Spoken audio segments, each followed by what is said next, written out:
The story begins in the city of Valencia, Spain, where heavy rains have been pouring for days. Elena, a dedicated bank manager, prepares for another stressful day at work. She is tense because she knows that her bank is planning to lay off several employees, and she fears she might be one of them. Despite the relentless rain, Elena arrives at the bank, only to learn that the security staff is running late due to the weather. Seeing the customers waiting outside, she decides to open the bank without security. The doors are unlocked, and people begin to enter. However, just as the bank settles into its daily routine, Elena receives devastating news: she has been fired.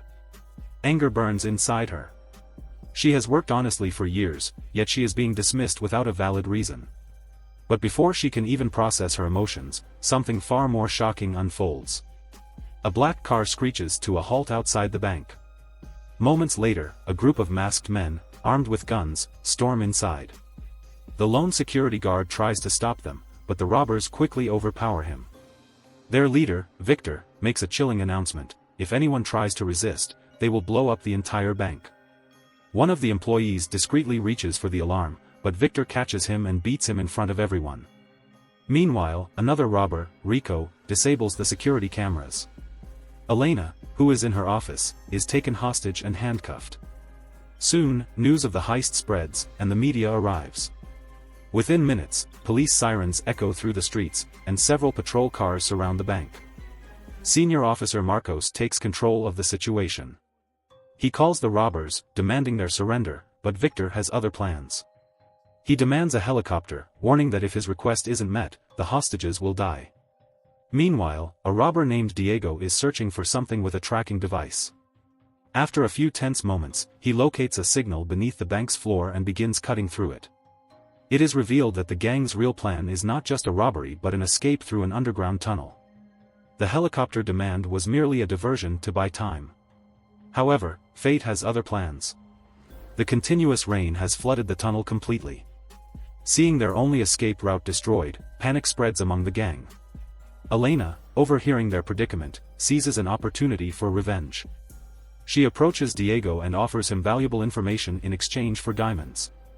Skeptical at first, Diego suspects a trap. But even at gunpoint, Elena remains firm, convincing him that she's telling the truth.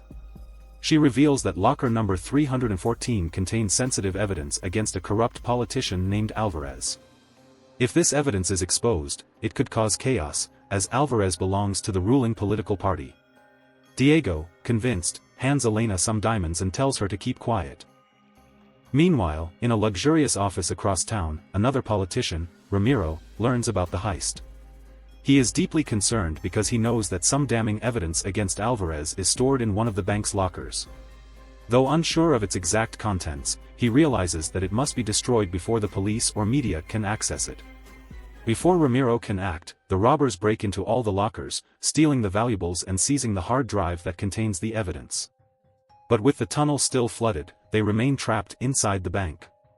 Outside, Ramiro orders the police to storm the building and kill all the robbers, even if it means sacrificing the hostages.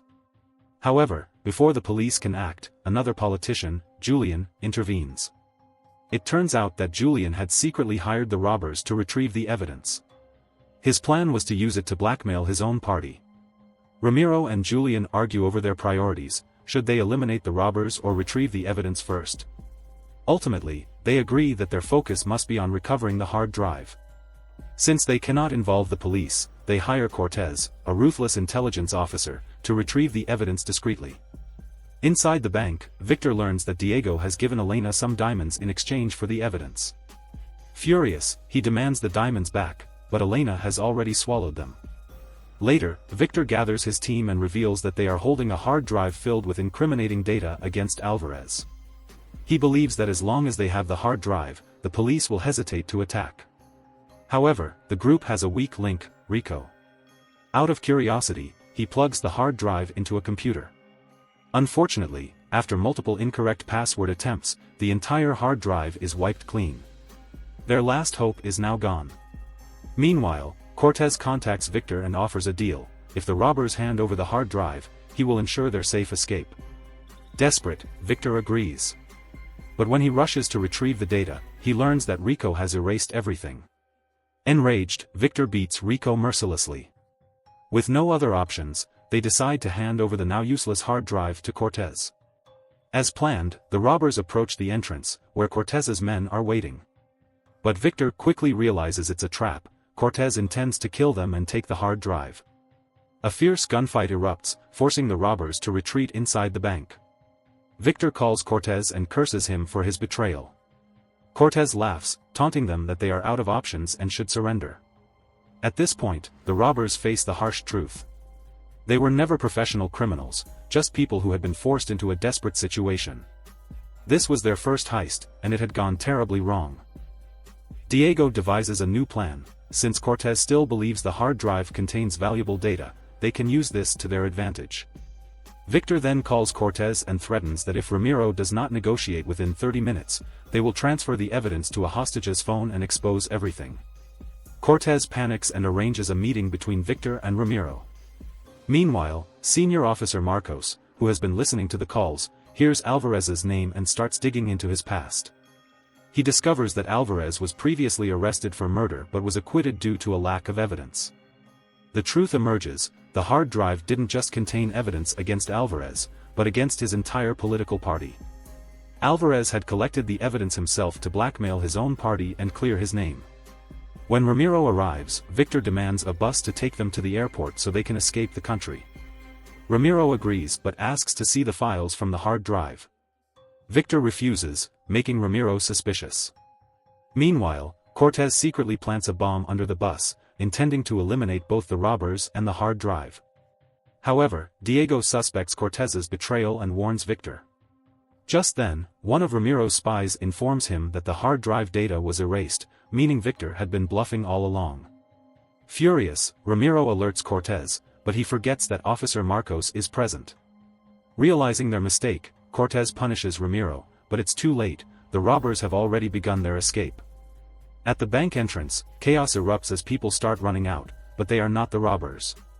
It turns out that Victor and his gang had dressed the hostages in their clothes and sent them out while they sneaked into the tunnel.